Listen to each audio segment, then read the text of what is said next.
team. In 1 year, they have made the growth from challenger scene to second place in Europe. Now, challenging TSM here in a tiebreaker to go to quarterfinals with 5 players who have never been to Worlds, and I just think that's exceptional. Well, the draft has started and already TSM have made a minor change. Kalista has missed her spot in the first ban slot, but she's back in on the second. But Janna Lulu being banned early tips hands very heavily for this early stage of the draft. You have to think that Misfits probably don't want to give over Rakan again to Biofrost, who has been very, very effective on it. So the question does TSM ban it away, or are they happy to actually play into that, perhaps give it as a first pick? There's a lot of options, and kind of the thought process here has to really be looked at a couple steps ahead. I am curious to see where IgNar wants to go for Misfits as well. Rakan is definitely something that should be banned from TSM. Wasn't sure if they were going to throw the gauntlet and say try your best. I feel like Rakan with Lulu Janna gone just gives too much to a team. Well, we'll see if Misfits change it up again and stick with something like the Blitzcrank or the Thresh and kind of buck the trend of Ardent Sensor, at least for this game. And that's a really interesting point, because if you're banning away a lot of these Ardent Sensor supports, Misfits has already shown that they are comfortable to play around this style, and they are perhaps trying to preempt what TSM was maybe going to do.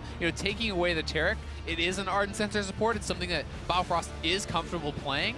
And now, for them, do you go back to something like the Nami, where they did not have success against Misfits in their first game? Do you go for something like the Karma? Or is Biofrost perhaps even pushed off an Ardent Sensor support altogether? Yeah, it could force a weird support for TSM. I was hoping that it wouldn't be a Sejuani here as well, just quietly. Svenskeren could have picked Gragas, which is good into Taric, just, dispersing them all whenever Taric presses the ultimate.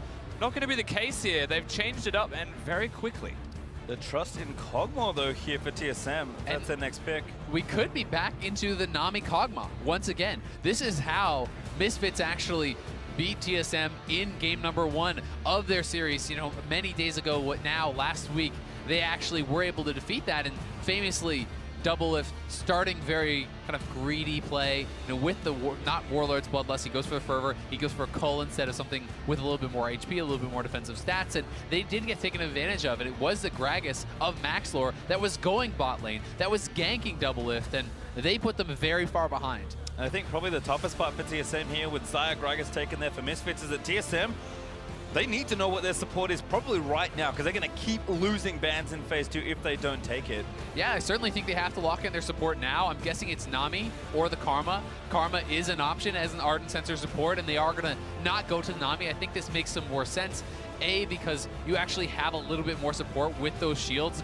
It is more protection. While I do think Nami is stronger in lane than the Karma helps to enable you in the team fights more than the Nami, and that's really where TSM struggled last time. And it's still quite good as a pick into Taric. Getting the extra move speed whenever Taric tries to stun you may help in dodging that one out. So there is absolutely merit in the pick. I like Karma more than I do Nami, just for protecting the Kog'Maw, giving them a shield above all else. It's still a very awkward spot that TSM have placed themselves in. And we have seen the Kog'Maw be extremely effective, but we have not seen the Kog'Maw be extremely effective without a Lulu or Janna, right? And that is what TSM is trying to go down, because this pick is so powerful when it is really backed up by these ultra-powerful shields and ultra-powerful peeling of the Lulu and the Janna and Karma. While it does offer protection, it's nowhere on the level of those other 2 picks, so we're going to have to see DoubleLift positioning very well, navigating these team fights very carefully, or you certainly can get taken out. Well, having a major threat in the middle lane as well, so that Kog'Maw isn't just the focal point. It's not going to be a one-carry composition. Bjergsen, I mean, Syndra is there, but I would almost prefer something like a Corki to be that second extra threat that can be auto-attack based, can get something from the Ardent Sensor. And I think that that's exactly the kind of pick that Bjergsen might be going for here. I think it fits well into the composition. But the issue with that is, if you go for the Corki, you're very heavily magic damage. And that is why they are going to be going for this Jayce. But remember, TSM can still flex this top. It could be mid, it could be top. Misfits is going to have to select their draft without knowing which lane it will go in. And then TSM will be able to reactively do their last pick to try to get the most favorable possible matchup. Yep, it's a pretty wild pick there for TSM, one we haven't seen from them in quite a while, but Misfits, I think they know to finish standard. Maokai was banned, so not available as a tank, but Cho'Gath is, and Hauntzer does lock in his Orianna, Old Faithful, back here in the mid lane for PoE.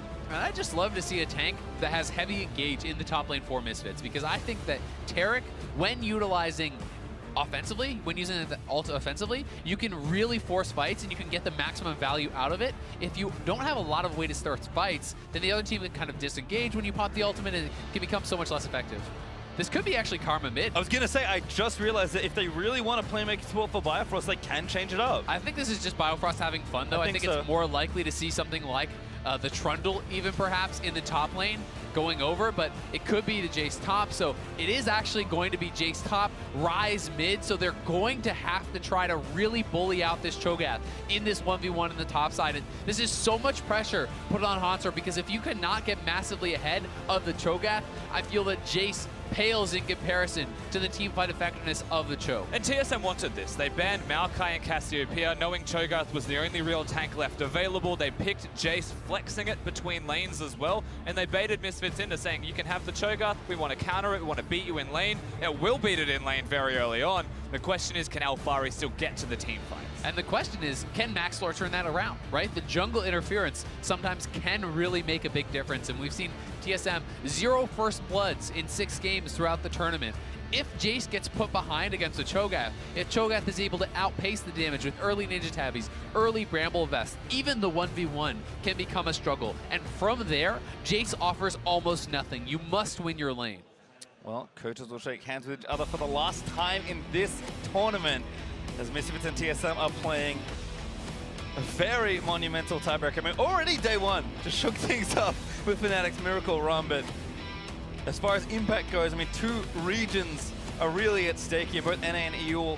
One of them will walk away disappointed. And is it Misfits, is it the world's rookies that push it through, or is it North America's veterans, the most dominant team that finally find themselves in an early game and push through to a win? And trying to be the first North American team to get into the quarterfinals as well. They broke the first curse, now they're going to break the second. We'll see if they can get it done here. But oh boy. This is going to be one for the ages. I think no matter what happens, this will be epic. Certainly will, and this is a game that is going to be remembered by European and North American fans, regardless of the result, for so long. There's such a fierce rivalry between these 2 teams and between these 2 regions. PowerOfEvil touting himself as the kryptonite to TSM. You know, taking them down previously in the past on UOL. Again, beating them earlier in the group stage when they were not expected to win at all. And we have to remember, despite the earlier victory for TSM, it was Misfits with a massive early game advantage. A little flare flashing here. Sven and Hauntzer just trying to get some vision in. DoubleLift will meet Hansama here behind Biofrost, although IgNar also in the area. It's not bad, actually.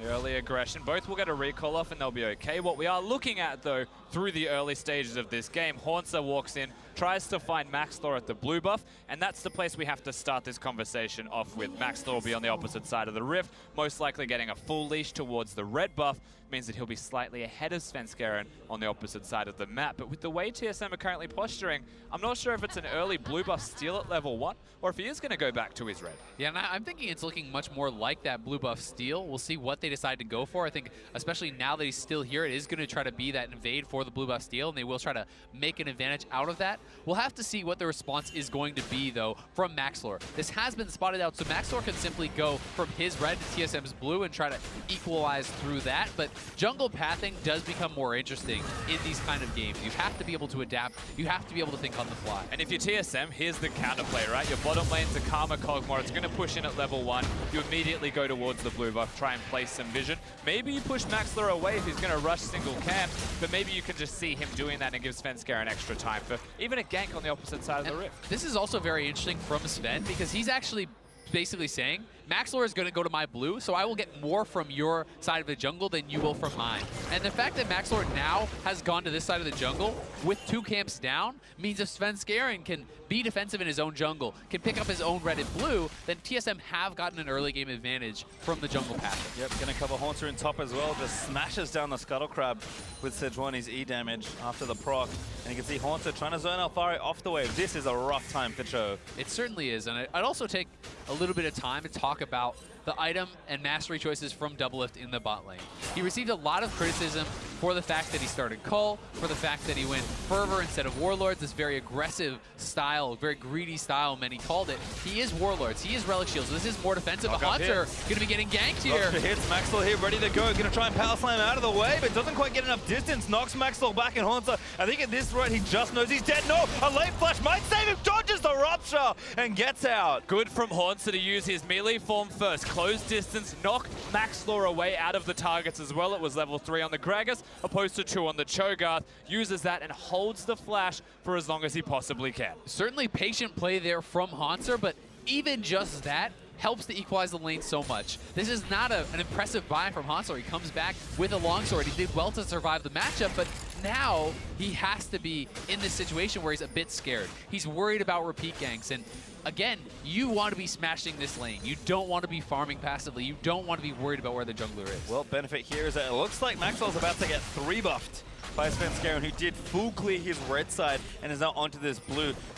Absolutely no contest available because Maxwell's not in the area, so Svenskeren has a huge lead in the early stages of the jungle. Yeah, he certainly does, and this is a result of abstract pathing from Maxlore just that little bit, going towards top lane of all places. Not necessarily vertical jungling, it was more diagonal, trying to get a gank off. This puts Svenskeren with experience pretty far ahead. Especially, I think that experience is very important because if you can get to that early level 6 on Sejuani, you know, people talk a lot about the power in the team fights of the Sejuani, and I think that it does outpace that of the Gragas, but Gragas is stronger in the early stages. So the fact that Svenskeren was not invaded, was not harassed, was not pushed off of his camps, does bode well for him having a better game here.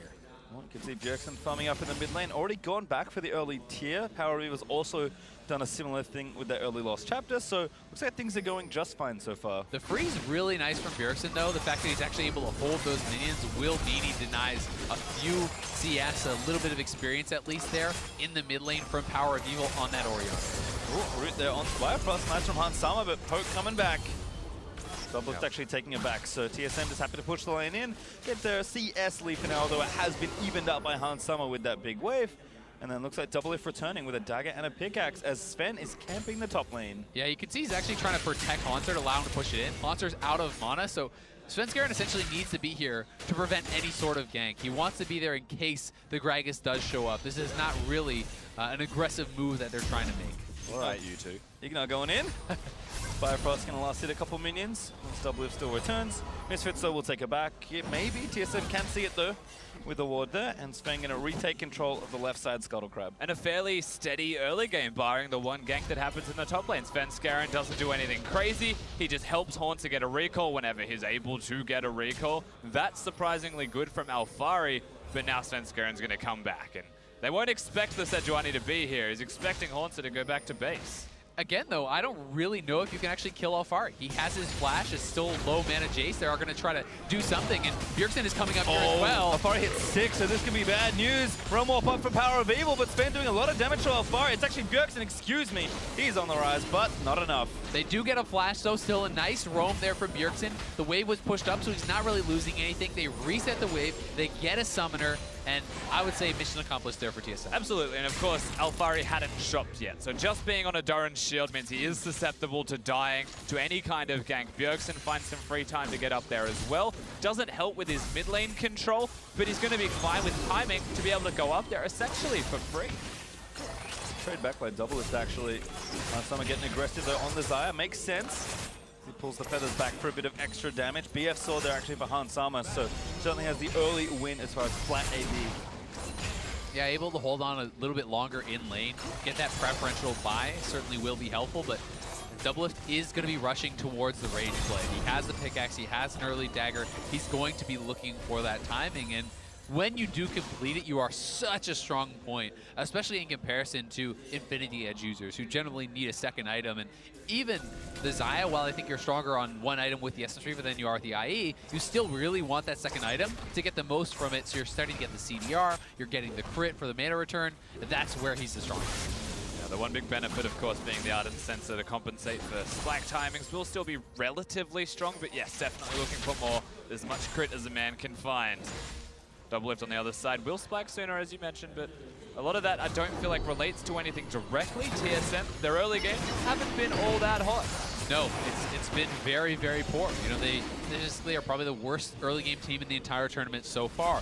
Their late game has been great, but you need to be able to get yourself there without being too far behind. And I would say that so far, you know, it is an early game gold lead, but when you're looking at the top side for Alphari versus Hauntzer, he already has his Bramble Vest. He's rushing towards tabbies. He's gotten past a lot of the super early game struggles that you're normally supposed to have because of the gank from Maxlore. And then you're asking yourself, well, did Svenskeren get enough with the experience advantage, with the triple buff, to really outweigh that? And for now, I'd say no. Well, you can see at least Misfits do get the Ocean Drake as well, so kind of alleviating some of the gold lead that TSM have accrued, but a very close game. 8.5 minutes through, and no first blood has been given up by TSM just yet. They could get their first one of the tournament. They haven't got a first blood yet at Worlds. That's very tragic for TSM, but you're right. I mean, the slower start from Misfits, perhaps it is being nervous that this puts you into the quarterfinals. More patient play, more reserve play, but at the same time, Cho'Gath into Jayce, you're expecting that to be slow from them. Orianna does not power spike in the early game. The Blitzcrank isn't there from them either. It's an ardent Sensi user. You're expecting Misfits to start ramping up more around the 15-minute mark and try and stamp TSM down there. Yeah, I really agree, and I think that Misfits are very happy with this early game because, while yes, there is the double lift on the Kog'Maw, great scaling on that. Ryze has strong scaling as well, so does Sejuani. The scaling is very strong here, too, for Misfits, and I would say the biggest advantage is that of the double tank composition, is that of this Cho'Gath versus the Jayce. Sven actually going in onto Maxlore here. Alphari going to make it first, of course, but the stun is going to land. Good flash from Maxlore, and now Sven happy to take the summoner and leave. Now, he doesn't know where Bjergsen is, I think, which is why there was a respect flash paid by Maxlore. Benefit of the doubt that Bjergsen was there. He wasn't. He was close, though. And you always have to know that once you get hit by the passive there from Sejuani, the ultimate can follow that up. If Ryze comes in, then that's another route. That's such a big amount of CC, and NA Jayce. NA Jayce has not been great. 1-5. Flame picked up a win this tournament on Immortals. Yes, the one was a Korean. NA Jayce. Well, we'll see if Hauntzer can truly buck the trend. Yeah. Here on the Jayce pick. Important game here, right? And certainly not a successful pick for North America historically. Last year, Worlds famously, they really were failing with it in the top lane, although it was a very meta pick. North America never really was able to execute on the pick. They're sometimes able to get the lane advantages, but even with those, never really able to convert, never really able to find the snowball and close out a game. Well, IgNar poking his head around to take the blast cone away. Continue that pressure in the bot lane. And we are at a point where PowerOfEvil has got a single item spike as well. He's gone for the Morellos. Shout out to the Not Nash's Tooth build.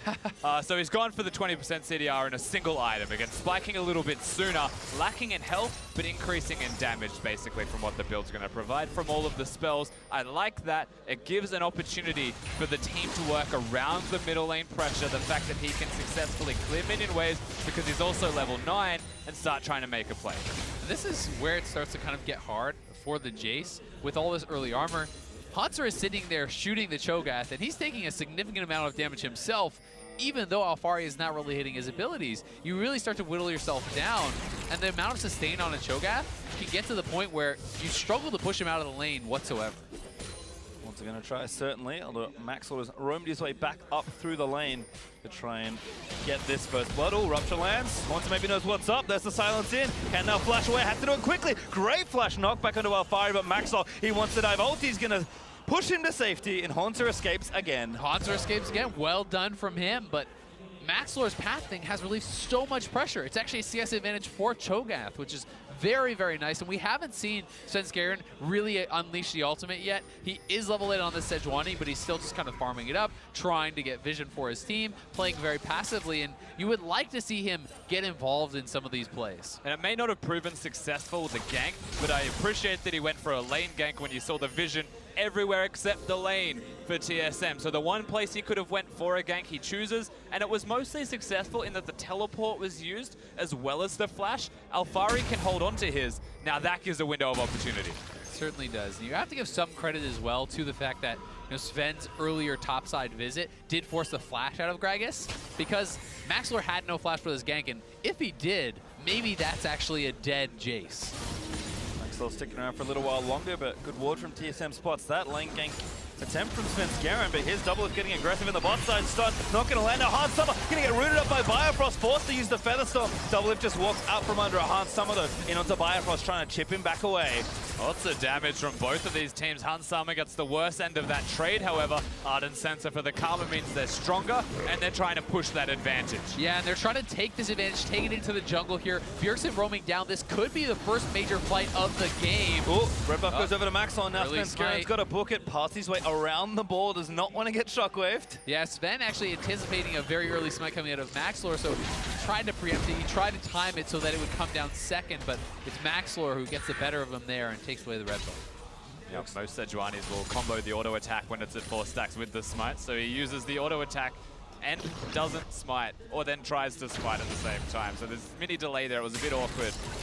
Nothing that he wanted, unfortunately. Red buff just casually to Maxlore. Yep, I will say, though, for Bjergsen, this is a very strong point in the game. The initial completion of the Abyssal Mask against the 3 AP topside makes you very powerful. You can start playing a lot more aggressive. It's tough to get. Maxlore going to knock him back. Alphari makes it in with a blast cone. Bjergsen here with the Realm Walk, maybe trying to join in. Good juke out of the rupture from Hauntzer. And Bjergsen in support.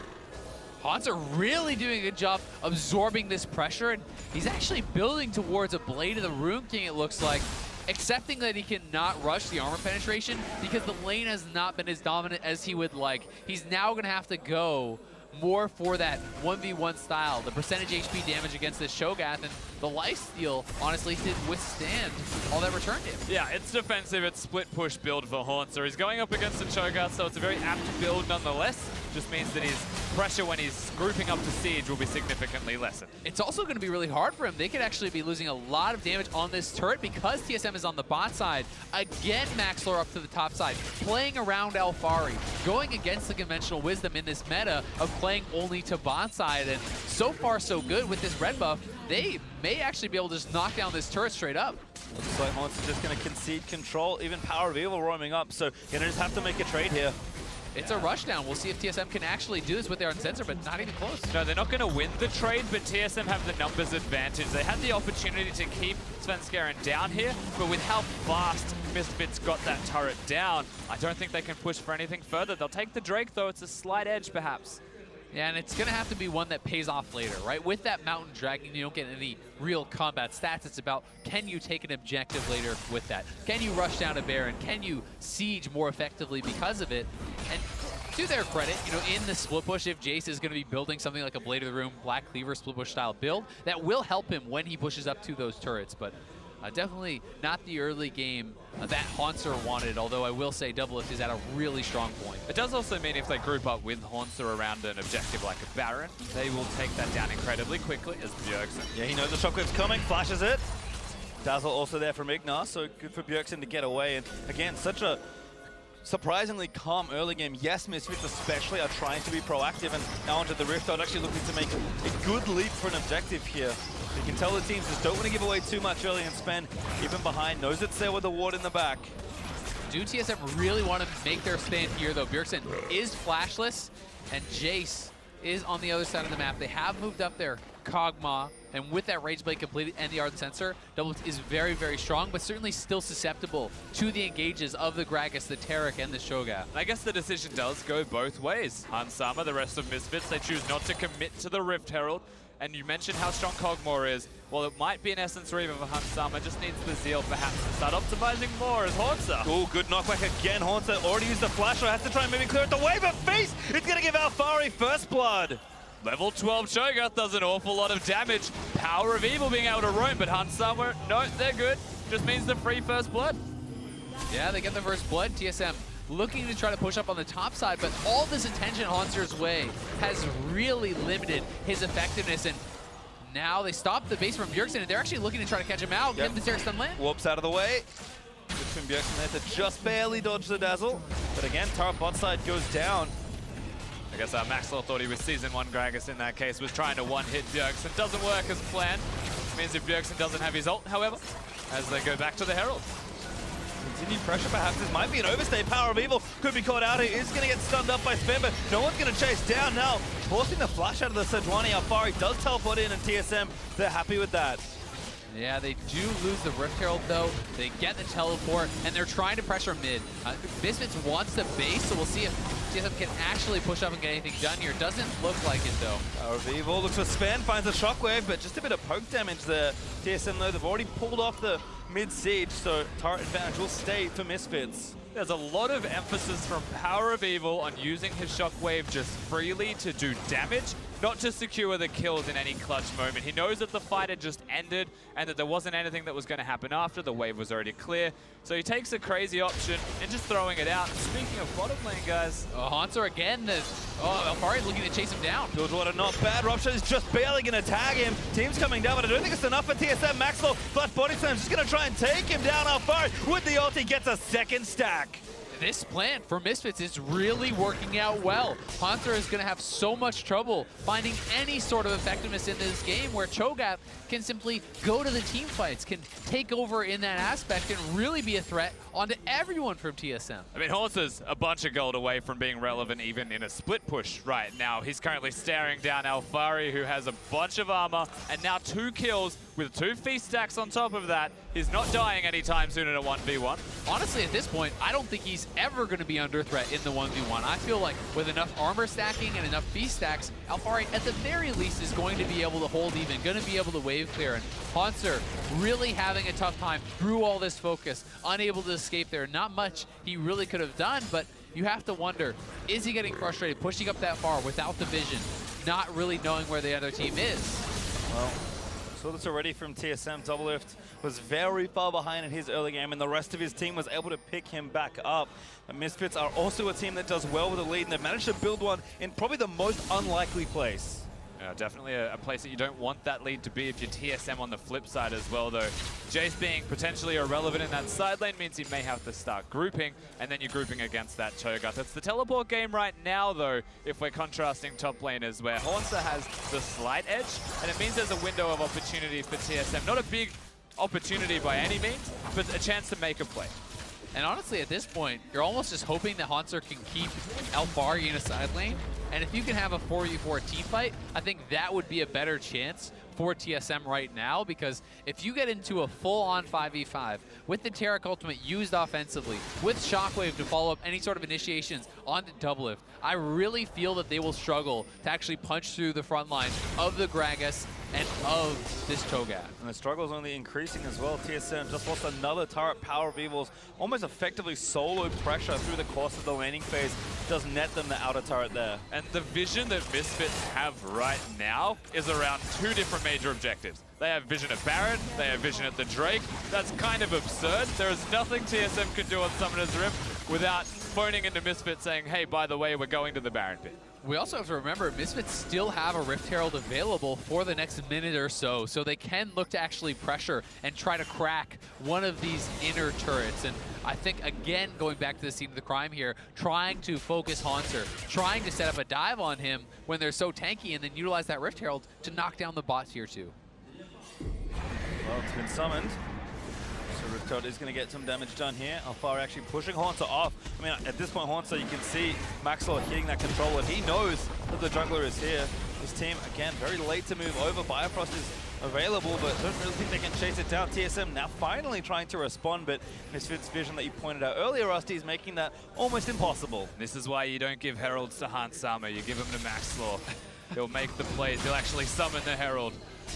They do get a tower with it, which is very important. It's one of the few inners that will be able to safely go down without any kind of fight, any kind of contesting, and at the same time, easy transition for another stack for Alphari.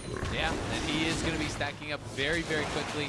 Going to be such a threat. Already 7 stacks at 21 minutes here on the Cho'Gath, and a number of those are the non-minion stacks, which is so important because he can pick up at least 3 or so more just from minions, which is going to have a Cho'Gath sitting at 10 stacks, and that's such a massive threat in any team fight. So it's going to be a game where TSM has to have a fantastic performance out of DoubleLift, I feel like.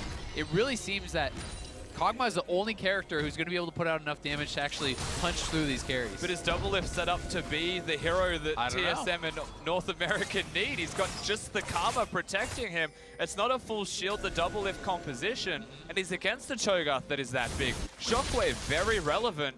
I feel like those are the two things that might take him apart, but even his damage output against the Taric ultimate could be diffused. Exactly, and the Gragas engage is another thing that you have to be very worried about. If Gragas is body slam flashing in onto DoubleLift with the Taric ultimate coming down, with Cho'Gath flashing forward, can TSM absorb that type of engage and be able to fight back when they are with this Jayce who's kind of stuck in this position where he can't really be super effective in the team fights, but also doesn't have side lane priority. Well, I think at this point, like you said, TSM's kind of have to find either some picks or a 4v4 that favors them without Alphari coming in. DoubleLift does have 2 items. Sven looking for IgNar. Good flash though from the Taric. Going to keep him alive. And Hauntzer getting aggressive, but DoubleLift going to turn back around. Featherstorm forced out. Hauntzer actually walking over. Didn't really want to hang out on the side lane, but PowerOfEvil looking for the shockwave, forces 2 flashes. Really nice there from PoE. The flashes off both the solo laners there, and Misfits with another advantage. The 3rd straight time they're looking to try to get a fight here. Sven gonna get stunned up. Maxlore ready to bop him back into the team perhaps. Yep, does use it. Forces DoubleLift away as well. That's Insta Sven getting out for the Taric ultimate. He's gonna move them forward. Svenskeren gonna almost get killed, but he somehow escapes Alphari's fist. Biofrost though, maybe not so lucky. Gonna take the damage and have to be the sacrifice. They'll take the 1 kill, but major health advantages for all of Misfits. There's no feast, but there is a smite if they want to look towards the Baron pit. They have the vision control already established. TSM with no support. Yeah, without even the protection of the Karma for this Kog'Maw. DoubleLift is going to have to play this so incredibly well. Misfits have started up this Baron. I don't feel like TSM can afford to give it up. He did so much damage to DoubleLift there. If he had shock, he was probably dead. IgNar though, out of the front line to that. A fun for TSM, getting engaged on Svenskeren. Forced to back away, but Hauntzer gets knocked up there. And Bjergsen just can't get out anywhere. DoubleLift, little too far forward. PowerOfEvil takes him down. And now Hauntzer going to get ruptured on the other end of it. Following to the silence of Sven, trying to escape. But PowerOfEvil carrying his team to the double. And Hauntzer cleans up the 3rd. That could be the end for TSM here in this game. They're getting outscaled. They're getting run over here by Misfits. Misfits right back to the Baron. It will be a free one for them. And DoubleLift unable to use the flash to dodge either shockwave or the root coming out of Hauntzer. And Misfits have full control over this game. 0 kills in this game for TSM. Hope is absolutely fleeting for the roster as Misfits are starting to run away with it. The Baron's big. They even get a feast stack for good measure on the Cho'Gath as if they needed anything extra. PowerOfEvil is putting in some serious work in these fights. DoubleLift gets rooted in place by Hauntzer, I believe, which is a big part of this, why they're able to do relevant damage. Bjergsen is just so far away from his team. He's conceded the fight. They know it's over. Maybe they shouldn't have contested the Baron like that at all. Yeah, I mean, pushed out of the fight there by the frontliners. So much damage coming in from the backline as well here of PowerOfEvil and Hauntzer. Misfits' 2nd seed in Europe, looking to take down TSM, looking to go to the quarterfinals on this game. But 2 games in a row, they have had massive leads, and they have thrown them. We'll see if they can actually hold on to this, or if TSM can scrape back in. And last time Misfits had a lead and threw that one away, it was against a Kog'Maw, a very good late game scaling champion. Yes, the hope for NA is fleeting. The hope for TSM is starting to whittle away, but there is hope for any Kog'Maw composition. And PowerOfEvil is ready to end this game by the looks of things. He went death cap for even finishing his Leandrews. Maximum impact at this stage of the game. And that inhibitor turret just melts. Sven gonna dive back in, try and look for something, but Taric gonna turn that off. And there's Alphari looking for the stack, but Hauntzer grabs the kill. I mean, this is looking so grim for TSM here. You have a split pusher who cannot win the 1v1. You're up against the Baron buff. Hauntzer could not be in a side lane, and TSM very clearly cannot stand up in the 5v5 right now. The gold lead is getting enormous. The mid lane inhibitor has been cracked, and Misfits, it feels, are very close to winning this game. Svenskeren just throws his body willingly at the enemy team and will be made pay for it. And suddenly he's going to be the reason 2 inhibitors go down so quickly as well, just by dying. It just doesn't feel like they have the wave clear though, right? You're in a situation where you need to force some sort of fight. You need to do something on this Sejuani because Ryze and Kog'Maw and Jayce at this point are not putting forth the wave clear, are not putting forth the threat onto the front line. And here is the engage. Very clearly they're looking for it as a 5-man team, but really not much of a chance of this working. The Taric ultimate very easily comes down, and Misfits pick up an easy kill, multiple turrets, 2 inhibitors. I mean, it's fine to say, okay, we're looking for it as well. I can understand the decision, and I'm okay with that. It's the choice to dash forwards, throw the ultimate, knowing that the only person you can hit is Maxlore. Hitting Maxlore, realizing it was a mistake, and starting to run away as if he didn't know before that it was a mistake. Well, Misfits with that blitz. With the Baron buff, able to take down 2 inhibs and push TSM all the way back, running out of room to play with on the Rift, and certainly running out of breath. 10,000 gold pretty much also up for Misfits, so they are one push away, likely this one, of sealing themselves a spot in the quarterfinals. And they've played such a strong game here. Great game plan, attacking the Jayce in the top lane. No advantage was able to be gained up there for TSM whatsoever. Maxlore rendered this Jayce pick completely useless, and TSM have one last chance. They need a miracle fight here. They're going for it very soon. That's the stun actually lands in onto Maxlore. Damage not enough though. Taric all burnt. Inhib turret does go down. PowerOfEvil threatening with the shockwave. Hauntzer, he's going to get himself stunned, but no follow-up CC there from Misfits. And that's good for Misfits. They slow play the game. Inhibitors, dead mid and top mean minions start to crash, and now they look for it. They have to fight for this inhibitor though. TSM cannot afford to give up a triple inhib with this disadvantage, and they're looking for it. Oh, Sven is that very could be low. a beast. Sven forced to flush out of the way. DoubleLift doing what he can. Warm-up will kick in eventually. Sven getting to reach it back with a huge stun. Everybody flushes out of the shockwave though, and TSM, they have to go now. I think this is their only chance to try and hold this game. Their engage is just so weak though. I don't know how they go forwards. Misfits just play the game slow. Nexus being threatened by super minions right now. It should just be 3 inhibitors clean. Can't grab it, and there's the initiation again from the rest of Misfits, now surging in towards the Nexus turret. There's already one dead. This looks like a game. Misfits are going to expose the Nexus. TSM, perhaps one last hurrah.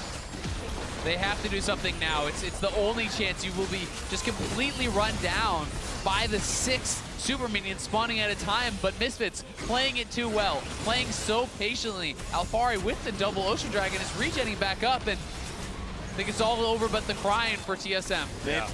TSM holding on, all but defeated, and it feels like mental as well as here they go. Here we go, Maxlore is going to get something, but Bjergsen is getting taken down by Hauntzer. Root is good on to do, but DoubleLift actually still dealing decent damage. Flash face, PowerOfEvil grabs on us. Hauntzer seals the kill onto DoubleLift. TSM down 2, looking to defend, but I don't think they can. No, 40 seconds on Kog'Maw. Svenskeren has to base. The minions are crashing. They want to end it now. I love it from IgNar, popping the ulti, ready to go and going to try and win themselves a fight. Hauntzer looks to assassinate Hauntzer, but he does just get it. Svenskeren able to get it. Oh, TSM actually may have fought their way barely out of this. I mean, there's too many minions. They're crashing in. The Nexus is dying to all these super minions, and Misfits are going to do it. They're going to rush the Nexus. These world's rookies, these upstarts with the Nexus open. These Misfits push themselves straight into the quarterfinals. And there it is. An EU beats NA on the day. Not just once, though. TSM may have beaten them in the first game this time. The revenge is there for all of Europe, it seems. Elation for Misfits, for Europe, and agony in defeat here for TSM. Again, out in group stages in Worlds 2017. Last year, same roster, high expectations, not able to get past groups. This year, the draw of a lifetime, they felt. People talking about how strong TSM was and how weak this group would be. And the team, Misfits, that was expected to go 0-6 in this group, ends up being the team that knocks TSM out of the entire tournament. I think living up to their name, PowerOfEvil with a big smile on his face, continuing to be the kryptonite for Bjergsen and TSM. And what an amazing story for Misfits. We've already joked Challenger to Worlds was like pretty insane for a new team, but they pushed themselves at least one better to the quarterfinals. Yeah, how's Challenger to quarterfinals? That's so impressive for this team, and they do continue to improve. And you have to say, with the early game leads that they have been able to establish, if this team is able to improve some of their game closing, if they're able to improve their later stages of the game, they can really challenge some people in the quarterfinals. They've shown some weaknesses, but they've definitely shown some strengths here on the world stage. TSM, unfortunately, their weakness was too glaring, too obvious, and meant way too much for them. You can't just lose every single early game and expect to continue to scale. You have to be the best team in the world to be able to survive the early game hurdles that you have to leap over to even get to late game. Yeah, 0 first bloods in 7 attempts for TSM. Their early game never really came online, and they were never able to get going this game at all. You know, nearly a perfect game, it felt like, for Misfits. 2 kills at the very end for TSM, 1 turret to their name, but the Jayce pick was always going to be what the game was centered around. We talked so much in draft and in the early game about how you not only have to go even, you have to smash lane, you have to get a massive advantage, and it just felt like Maxlore and Alphari were more than capable of answering that. I think it makes sense given what TSM's strengths have shown. Hauntzer had a great tournament for himself.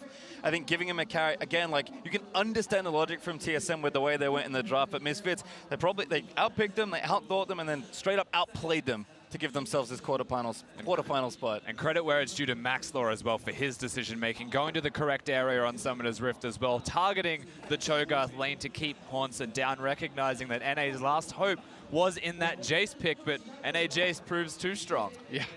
And Jayce, unfortunately, not looking great. So we're going to sort ourselves up for an interview. Not just yet, but we will have something for you. I mean, again, not going to spend too long on it dwelling, but I mean, obviously for North America, this is heartbreak. Yeah, it certainly is. It's always been kind of the meme, you know, NA at Worlds Week 2. Mortals start 2-1. They go 0-4 on the day and are eliminated. TSM end up 1-3 on the day and are also eliminated here. Cloud9, the last remaining North American team, did make quarterfinals last year. You know, are poised to do it as well, but it's certainly heartbreaking for these players who put all year, all this practice into it and have high expectations for themselves, and the fans have high expectations for them, and again, they're not able to meet those. Yeah, pressure certainly sucks there, and again, TSM didn't even need to be in this spot. If they had beaten Flash Wolves, they wouldn't have maybe ever played this tiebreaker, or at least it could have been very different, but couldn't build enough momentum. That's certainly shown in the early games, and Misfits, a team that is quickly improving on the world stage for their first time in 2 weeks. Like, that sentence should not be a thing, but that's where we are now. Yeah, you have to give credit to Misfits for improving every single game, every single day that they competed in, and that just goes to show what group stage can do for these teams, right? Flash Wolves getting the 1 upset victory, able to change the pace of this entire group. That's all it can take for you to go from top 2 down to the bottom 2, and it proves to be one of the big reasons why TSM had to play this at all. Yeah, and a lot of it, to me, is about adaptation, right? When you look at WE topping this group, coming in with the Caitlyn, smashing early games in their couple games here today, really looking dominant with the new pick. When you look at Misfits, also bringing new picks, despite the fact that the Blitzcrank Yasuo did not work, getting a massive advantage in the early game, bringing in the Thresh and getting a win with that, really trying to up their game and show new styles, and it gets them out of the group. Well, certainly looking good as Misfits Gaming are ready for the quarterfinals in their first international tournament. So let's head over to Shox and hear from the jungle.